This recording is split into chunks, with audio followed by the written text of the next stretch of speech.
Bonjour, je vais vous présenter l'encorafenib, commercialisé sous le nom de Braftovi. Il s'agit d'un anticancéreux oral qui inhibe la voie RAF-MEK-ERK dans les cellules tumorales exprimant différentes formes mutées de la kinase BRAF. L'encorafenib n'inhibe pas la signalisation RAF-MEK-ERK dans les cellules présentant un BRAF de type sauvage. Il se présente sous forme de gélules de 50 et 75 mg et se conserve à température ambiante.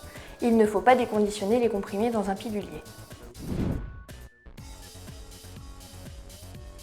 L'encorafenib est indiqué dans le mélanome non résécable ou métastatique en association au binimetinib chez les patients porteurs d'une mutation BRAF V600E ainsi que dans le cancer colorectal métastatique en association au cetuximab chez les patients porteurs d'une mutation BRAF V600E après une première ligne de traitement.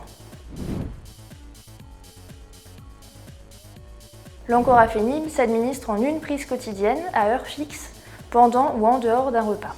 La posologie habituelle dans le mélanome est de 450 mg, soit 6 gélules de 75 mg, en une prise.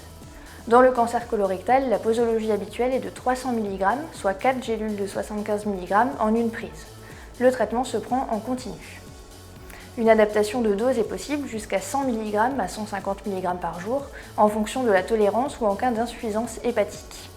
Dans le mélanome, en cas d'arrêt temporaire du binimetinib, la dose d'encorafenib doit être réduite à 300 mg par jour.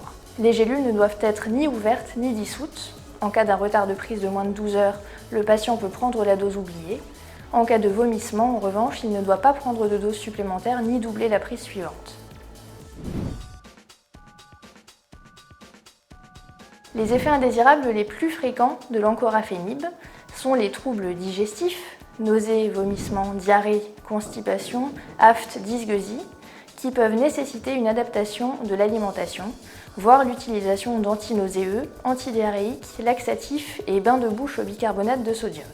Les troubles oculaires, les plus souvent réversibles à l'arrêt du traitement, les troubles cutanés, comme un rash, une sécheresse cutanée, un prurite, une sensibilité au soleil, pour lesquels on préconisera d'utiliser un savon doux, de se sécher par tamponnement et d'utiliser un écran solaire total, indice 50. La survenue d'une hyperkératose va se manifester essentiellement au niveau de la paume des mains et de la plante des pieds, provoquant un syndrome main-pied caractéristique. Ces effets indésirables cutanés apparaissent au cours des 6 premières semaines de traitement et ils peuvent être prévenus efficacement par l'utilisation d'une crème hydratante. L'hypertension artérielle, nécessitant une mesure quotidienne de la tension après 20 minutes de repos en début de traitement, puis un espacement des mesures.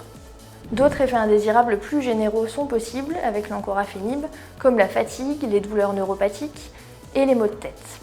Les paramètres biologiques seront surveillés grâce à la réalisation d'une numération formule sanguine et d'un bilan hépatique régulier. L'encorafenib a la particularité d'être inhibiteur, inducteur et substrat du cytochrome P450 3A4.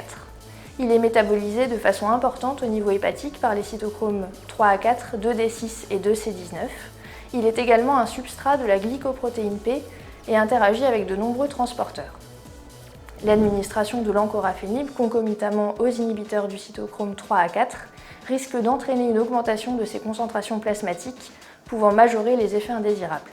Parmi les inhibiteurs à risque, on peut citer certains antiarythmiques, amiodarone, diltiazem, verapamil, des antifongiques azolés comme le voriconazole ou encore certains antirétroviraux. Des interactions avec certains transporteurs peuvent aussi entraîner une augmentation des concentrations plasmatiques des substrats et majorer leurs effets indésirables. L'administration de l'encorafenib concomitamment à des inducteurs ou substrats du cytochrome 3A4 risque au contraire d'entraîner une diminution de ces concentrations plasmatiques, pouvant amener à un échec thérapeutique. C'est le cas de certains antiépileptiques, comme la carbamazépine, ou d'immunosuppresseurs, cyclosporine, tacrolimus. Un bilan cardiaque est réalisé à l'instauration du traitement, puis régulièrement tout le long de la prise d'encorafenib. Un examen cutané est réalisé tous les 2 mois. Une contraception est nécessaire chez les hommes et les femmes pendant le traitement, et l'allaitement est contre-indiqué.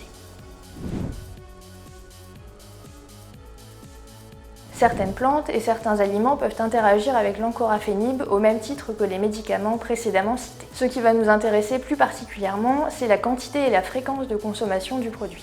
Certaines thérapies complémentaires peuvent majorer le risque hémorragique, C'est le cas par exemple du ginkgo biloba, de l'ail, de la cannelle, du fenugrec et de la réglisse. Certaines thérapies complémentaires peuvent majorer la toxicité hépatique, le palmier de Floride, la prêle, la levure de riz rouge. L'utilisation d'un inhibiteur du cytochrome 3 à 4 naturel, comme le jus de pamplemousse, l'aloe vera, le curcuma, la passiflore, risque de majorer les effets indésirables de l'encorafénib. Les inducteurs de type 3 à 4, comme le millepertuis, l'ail, l'aubépine et la sauge, peuvent amener à un risque d'échec thérapeutique de l'encorafénib. Vous pouvez retrouver l'ensemble des informations sur le site sfpo.com.